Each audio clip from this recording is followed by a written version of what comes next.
देखिए आज हम लोग पढ़ने वाले हैं कंकाल तंत्र। कंकाल तंत्र को इंग्लिश में कहते हैं स्केलेटन सिस्टम कहते हैं। तंत्र मतलब होता है एक प्रकार के सिस्टम। अभी आप लोग इसके बाद पढ़िएगा। इसके बाद का बायोलॉजी में हम पढ़ाएंगे ढेर मानी तंत्र है, जैसे कि कंकाल तंत्र ही पहला हो गया। पाचन तंत्र पढ़िएगा, फिर उसके बाद श्वसन तंत्र है, उत्सर्जन तंत्र है, परिवहन परिसंचरण तंत्र है। तंत्र मतलब सिस्टम होता है। अगर हम अकेले काम कर रहे हैं तो हम तंत्र नहीं करेंगे कहलाएंगे, लेकिन आप लोग मेरे साथ मिलकर काम कोई करवाइएगा तो आप लोग क्या हो गए? तंत्र हो गए। तो अकेले की कोई रहेगा तो उसको तंत्र नहीं कहेंगे। अब है यहाँ पर कंकाल।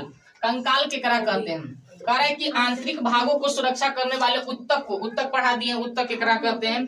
हम लोग पादप उत्तक पढ़ चुके हैं कि पादप उत्तक कई प्रकार के होता है। उसके बाद अभी कौन पढ़ रहे हैं? जंतु उत्तक। जंतु उत्तक में पढ़ा दिए हैं। अभी इसके बाद हड्डी पढ़ा रहे हैं, ठीक ना? कंकाल जो की है।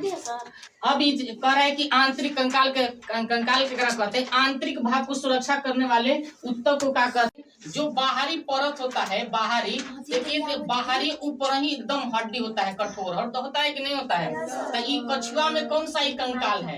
बाह्य कंकाल। कौन सा कंकाल है? बाह्य कंकाल। तो जो बाहरी परत की सुरक्षा करता है उसको क्या कहते हैं? बाह्य कंकाल। जो आंतरिक अंगों को सुरक्षा करता है उसको क्या कहते हैं? लेकिन कछुआ में दोनों रहता है, दोनों रहता है। अब जैसे कि ये बाहरी ऊपर हड्डी रहता है तो ऊपर से सुरक्षा। अब कछुआ पर कितना चढ़ी जाएगा ना तो इसको कुछ होने वाला नहीं है।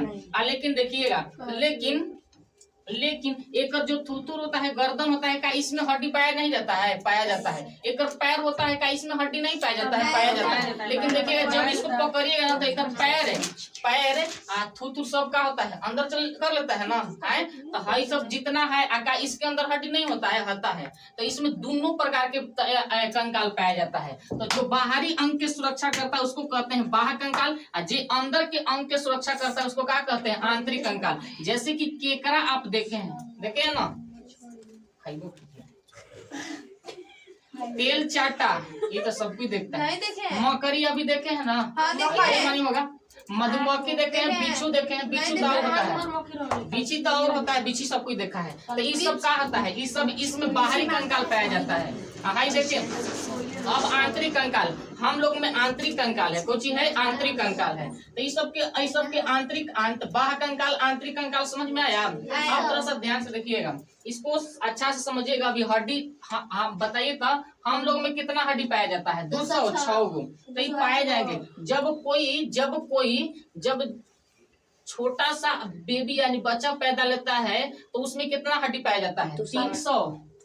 300 पाया जाता है। 300 5 की 8 होता है, 300 प्लस होता है। लेकिन जब उस शिशु को, जब बच्चा पैदा होता है यानी जब जन्म लेता है उसको कहते हैं शिशु अवस्था, मतलब एकदम छोटी चुकी है, शिशु अवस्था।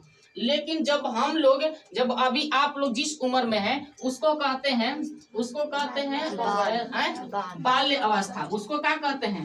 बाल्य अवस्था। लेकिन जब हम जितना उम्र के हैं इसको वयस्क, यानी 14-15 चल गए ना तो ये जवान हो गए। वयस्क मतलब होता है जवान। तो इसमें देखिएगा, इसको आप पढ़ा देंगे हमको। जब जन्म लेता है तो उसमें 300 हड्डी, 300 प्लस होता है। जब वो बाल अवस्था में होता है उसमें 208 हड्डी होता है। और जब जवान हो जाएगा, वयस्क हो जाएगा तो उसमें कई गो हड्डी होता है? 206 गो। तो 206 गो हड्डी के नाम बताएंगे हम। 206 गो हड्डी आप लोग के पढ़ाएंगे। अब ध्यान सुनिए। हाँ, मांसपेशियां कितना होता है शरीर में? 639 639 अभी 639 तो 639 मुहा बंद कर लो।